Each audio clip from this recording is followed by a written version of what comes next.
Olá, graça e paz da parte de Deus, nosso Pai, e de Jesus Cristo, nosso eterno Salvador. Queridos, nesta sexta-feira me veio a palavra do Espírito, que é Deus em nós. Se alguém disser quem é o Espírito, muitos dizem é a terceira pessoa de Deus. Não, Deus não é três pessoas. Deus é uma única pessoa, um único ser, incognoscível. Deus tremendo, Ele é o Alfa, Ele é o Ômega. Foi assim que Jesus se apresentou, como Alfa, como Ômega. Antes que Abraão existisse, eu sou, disse Jesus. A maior prova de fé de um cristão é reconhecer que Jesus Cristo é Deus encarnado. Que Deus não é distinto do Filho, nem o Filho é distinto do Pai.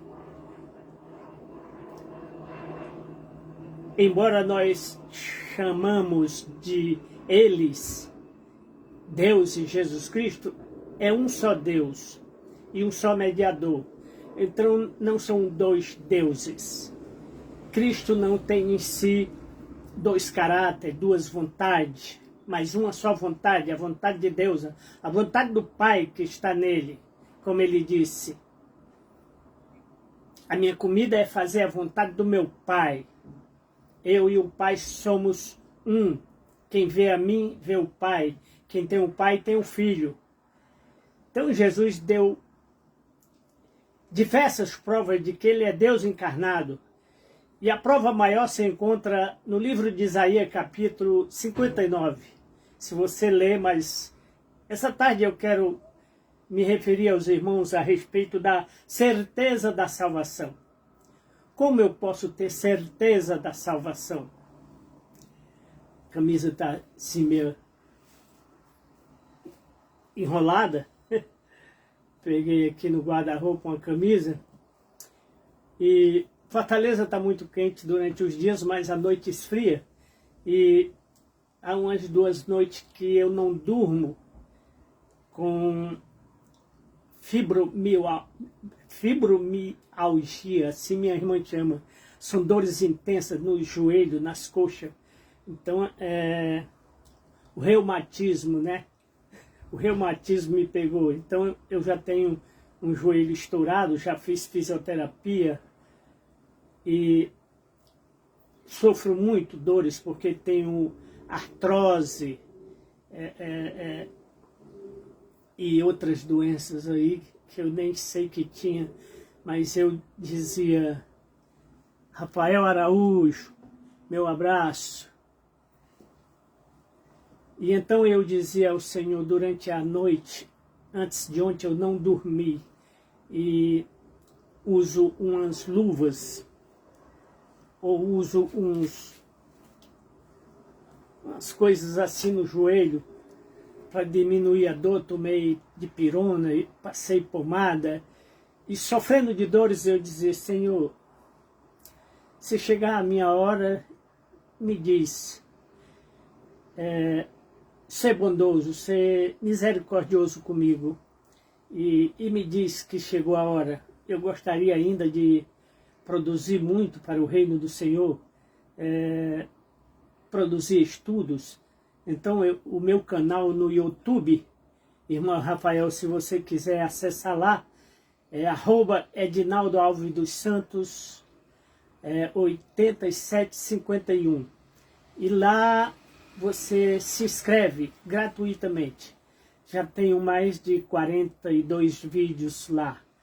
E gostaria de obter 50 assinaturas para que eu pudesse transmitir ao vivo, mas por enquanto só tenho 20, né? Por enquanto só tenho 20.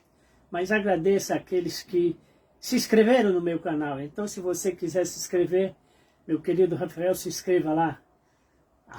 @Edinaldo Alves dos Santos, você vai ver minha foto. 8751. E então eu dizia ao Senhor, se chegar a minha hora, Senhor, aparece, dá-me a alegria de partir, como dizia Paulo, melhor é partir e estar contigo. Meu irmão Josebias também, meu abraço, meu irmão, Deus te abençoe. Josebias já é inscrito no meu canal. Então, diante de tanto sofrimento, sem poder dormir, eu me lembrava dos versos de Salomão, quando ele dizia: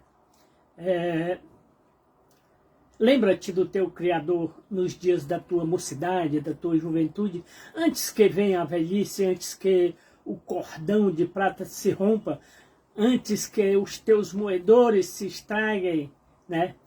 E virão dias nos quais tu dirás: não tenho neles prazer. Então é o que hoje me afeta. O meu prazer está na lei do Senhor e nela medito de dia e de noite. Meu prazer não está mais no mundo, não está mais em ir à praia, viajar, comprar. Não, o meu prazer está na lei do Senhor. Então o apóstolo Paulo, escrevendo a sua segunda carta a Timóteo, sobre o encorajamento a Timóteo, seu filho na fé, no verso 3 do capítulo 1, Paulo diz assim: dou graças a Deus, a quem desde os meus antepassados sirvo com uma consciência pura, porque sem cessar faço memória de ti nas minhas orações, noite e dia. Então ele está dizendo, eu faço menção do teu nome, eu intercedo por ti, Timóteo, dia e noite. Assim como intercedo por muitos irmãos, amigos, primos, né, na fé. Então, verso 4, desejando muito ver-te, lembrando-me das tuas lágrimas para me encher de gozo. Isso me emociona porque Paulo estava preso, diz aqui o biblicista, que a carta 2 Timóteo tem um tom sério. Paulo estava preso pela última vez. Ele já tinha sido preso e foi solto, né? Mas agora ele estava preso definitivamente e saberia que morreria. Diferentemente do seu primeiro período de aprisionamento em Roma, quando esteve em uma casa, ele está lá em Atos 28, onde continuava a ensinar. Desta vez, Paulo não estava preso em nenhuma casa, mas sim numa masmorra, confinado, numa cela fria, à espera da morte. 2 Timóteo 4,6. O imperador Nero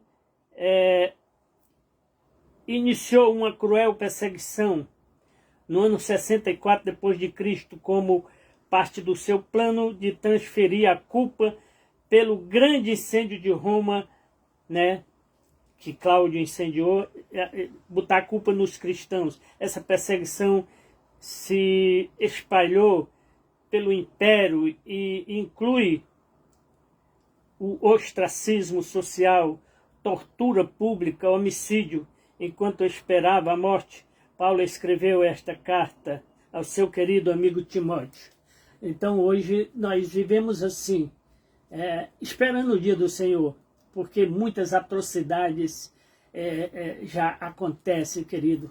Eu acredito que nós estejamos vivendo aquele pré-período da grande tribulação. É porque nós aqui somos guardados, Cristo tem nos guardados, né? Então ele diz aqui, trazendo à memória a fé não fingida que há em ti, a qual habitou primeiro na tua avó Loide ou Lloyd e na tua mãe Eunice, estou certo de que também habita em ti. Por este motivo te lembro que despertes o dom de Deus que existe em ti pela imposição de minhas mãos. 1 Timóteo 4,14, você pode ler. Eu sempre digo que a imposição de mãos, querido, era apenas uma forma, um sinal, como os discípulos usavam para demonstrar que aquela pessoa tinha sido consagrada, que aquela pessoa tinha aceitado. É como o batismo hoje, quando a pessoa se arrepende, é batizado e e lhe é imposto às mãos, não que as mãos de um pastor ou de alguém transfira poder, capacidade, mas é apenas o sinal, como se diz, é uma tradição apostólica impor as mãos. E por isso Paulo vai dizer, cuidado, não imponha as mãos precipitadamente em alguém. Você pode estar cometendo um erro, é preciso ter veracidade do que aquela pessoa aceitou. Entende? Porque Deus não nos deu o espírito de temor, mas de fortaleza e de amor e de moderação. Portanto, não me envergonho do testemunho do nosso Senhor Jesus Cristo, nem de mim, que sou prisioneiro seu. Antes, participa comigo das aflições do Evangelho, segundo o poder de Deus, que nos salvou e nos chamou para uma santa vocação, não segundo as nossas obras, mas segundo o seu propósito e graça, que nos foi dada em Cristo Jesus, antes dos tempos dos séculos. Ou seja, a graça de Deus. Então Paulo traz aqui à tona a questão da escolha, da predestinação, que hoje muitas vezes é mal entendida ou muitas vezes mal explicada, né? Porque a predestinação ela não pode ser absoluta, como eu falava outro dia, na questão de Esaú e Jacó.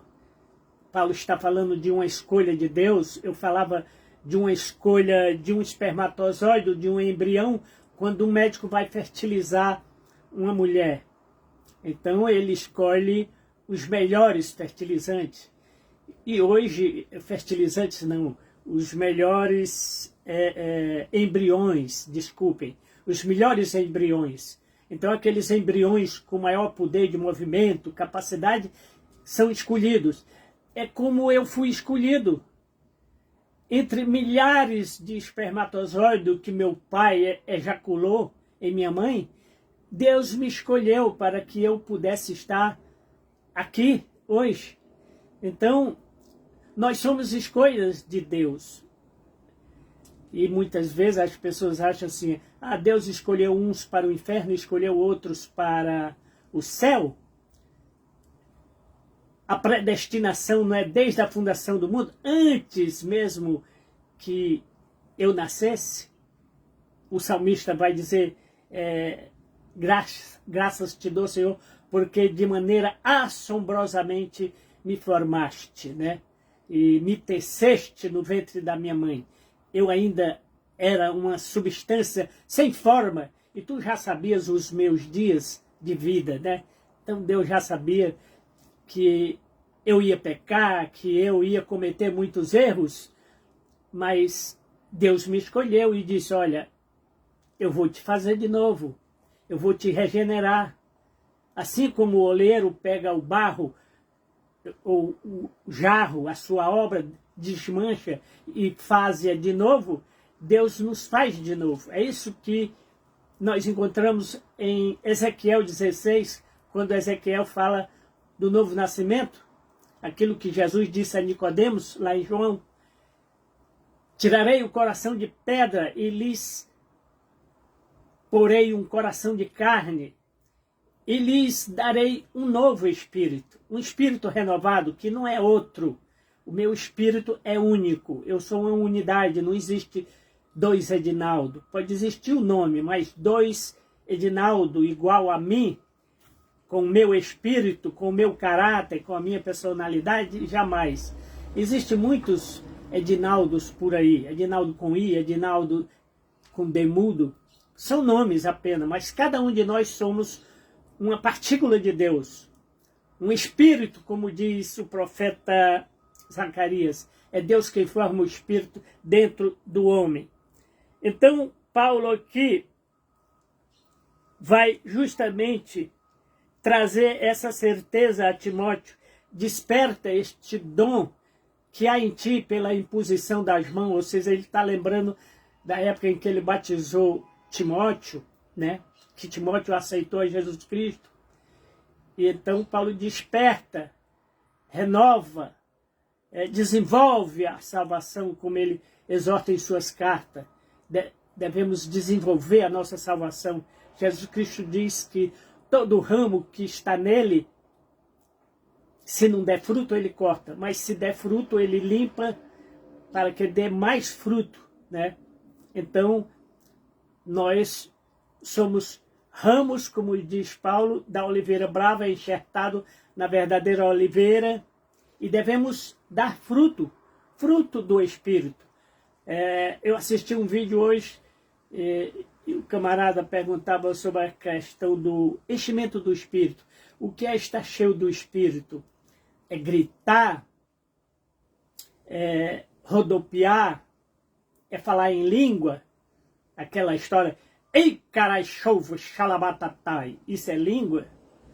Então, querido, outro dia eu dizia, quando nós falamos uma língua, seja ela hebraica, grega, latim, nós devemos interpretar.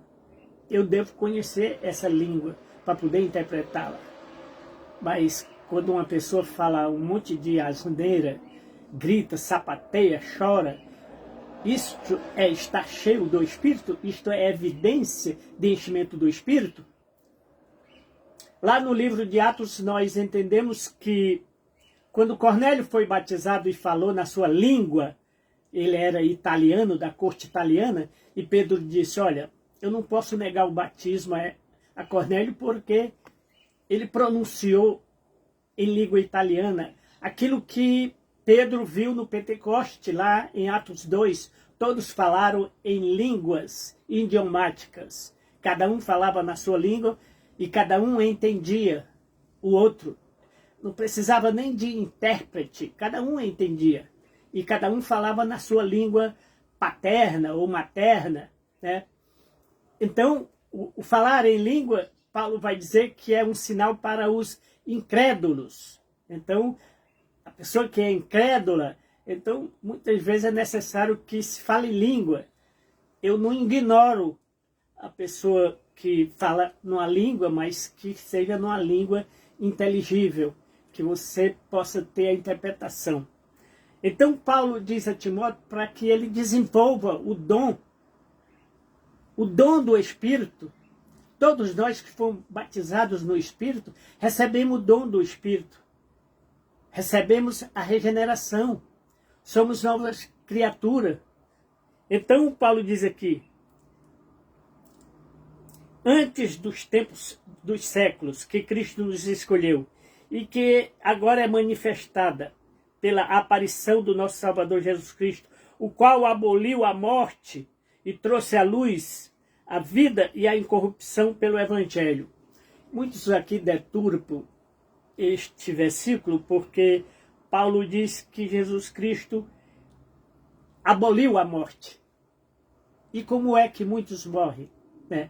Pastor Ezequiel morreu este ano. Eu hoje falava no Facebook, fazem 32 anos que a minha mãe faleceu. Ela faleceu no dia 6 de março de 1992. Meu filho ia completar 1 ano de idade, né? Então, por que os crentes ainda morrem? Então, muitos aqui fazem uma errônea interpretação de que se Jesus aboliu a morte, por que nós temos que morrer?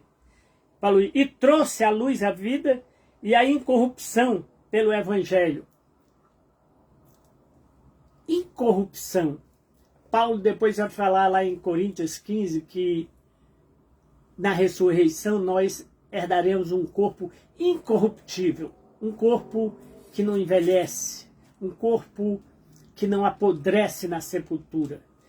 E ele até nos traz um mistério, diz, eis que vos digo um grande mistério, nem todos nós morreremos, mas seremos transformados, né? Quem serão esses, né, que herdarão essa promessa da transformação, não passarão pela morte? Porque, queridos, pense num momento de dor, de tristeza, de angústia, é a morte. Até o próprio Jesus Cristo se angustiou muito. Diz o Evangelho que ele se angustiou até a morte. E até gritou, Pai, se possível for, passa de mim esse cálice, sem ter que eu beba. né? E muitos até criticam as palavras do Senhor Jesus, porque se ele é Deus, como é que ele então gritou para Deus, para o Pai?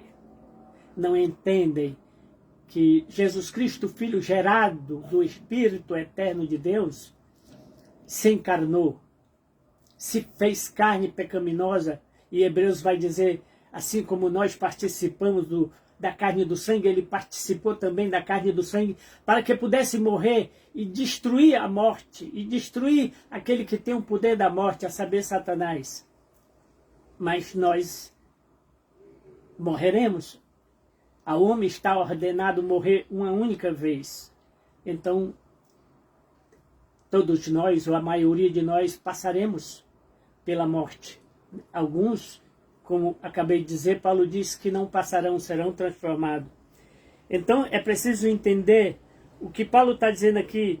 Aboliu a morte e trouxe à luz a vida e a incorrupção pelo Evangelho, através do Evangelho, para o que fui constituído pregador e apóstolo e doutor dos gentios, por cuja causa padeço, sofro também isto, mas não me envergonho, porque eu sei em quem tenho crido e estou bem certo que é poderoso para guardar o meu depósito até o dia final, até aquele dia. Conservo o bom modelo. Conserva o bom modelo das sãs palavras que de mim ouviste.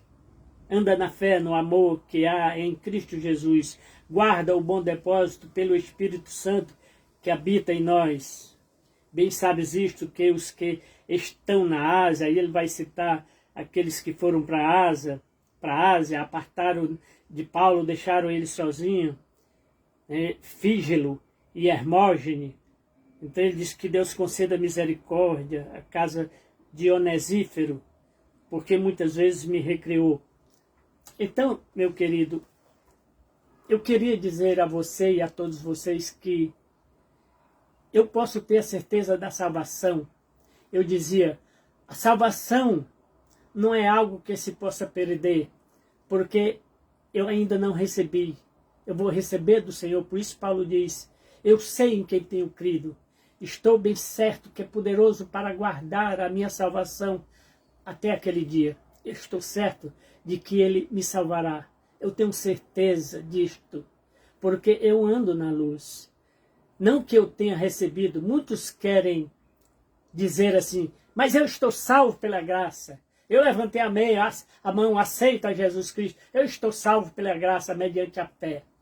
Mas não anda segundo esta graça, não anda na graça, não se renova, como Paulo diz, renovai-vos na mente do Espírito. Então as Escrituras, o Evangelho, é o poder de Deus para a salvação de todos nós. E a certeza da salvação está na fé, na obra de Jesus Cristo, no sacrifício de Cristo, em tudo aquilo que Ele fez por mim. Ele se fez homem, Ele se fez carne, Ele se fez maldição. Ele é Deus, Espírito vivificante, diz Paulo. O primeiro Adão era da terra, terreno, assim como eu, como você. Mas o segundo Adão é Espírito vivificante. É Espírito eterno de Deus. A humanidade de Deus, como diz Berkov, é a verdadeira humanidade. É a humanidade perfeita. Ele é o homem perfeito. Ele é a perfeita varonilidade de Deus. Por isso devemos imitá-lo. Porque sabemos que o veremos, como diz o apóstolo João lá na sua primeira carta, 1 João, acho que é 3. No momento eu não sei em que corpo eu virei, mas eu sei que eu o verei face a face. Porque eu serei semelhante a ele, terei um corpo incorruptível, glorioso, um corpo imortal, e Paulo vai dizer isso aos Tessalonicenses, né? Quando isto que é mortal se revestir da imortalidade, quando isto que é corruptível se revestir da incorruptibilidade, então se dirá, tragada foi a morte pela vitória. Paulo aqui diz que Cristo aboliu a morte. Ele aboliu a morte porque ele venceu a morte. Mas a morte é o último inimigo a ser vencido. E nós venceremos. E como eu dizia, é triste, é angustiante quando você está sofrendo dores. E faço até lembrar aqui a minha tia, mãe do meu irmão primo Josibia, que quando estava doente de câncer para morrer, ela orava e pedia a Deus que não deixasse ela sofrer, porque é doloroso, é angustiante. O salmista diz, ainda que eu ande pelo vale da sombra da morte, não temerei mal algum, porque tu estás comigo. A tua vara e o teu cajado me consolam. Então, embora a morte seja um momento triste de dor, eu sempre digo ao meu filho, à minha esposa, eu digo, olha, eu não sei quando Deus vai me levar, mas eu sei que Ele vai me levar. E eu espero que não seja tão angustiante, mas que eu tenha alegria. Como Paulo dizia, melhor é partir estado com o Senhor, né, do que viver em angústia, em tristezas, quando nesses dias não temos mais nenhum prazer, né? O meu prazer é estar com o Senhor. Tem até um cântico que diz, meu prazer é estar com o Senhor, né? Então, que você tenha essa certeza da salvação, não nas obras, mas em Jesus Cristo, como diz Paulo, porque eu sei em quem tenho crido e eu estou bem certo que Ele, Jesus Cristo, é poderoso para guardar a minha salvação. E João vai dizer que em breve Ele se manifestará do céu. Pedro também vai afirmar isso. Nós seremos participantes da natureza divina de Cristo. Nós temos hoje essa natureza terrena, humana, mas também receberemos de Cristo Jesus a natureza divina, uma natureza incorruptível, uma natureza celestial, um corpo celestial do qual Paulo fala, que não é da terra, é do céu. E como Jesus disse, serei como os anjos lá do céu. Então que o Senhor Jesus te abençoe com toda sorte de bênçãos. Amém, querido?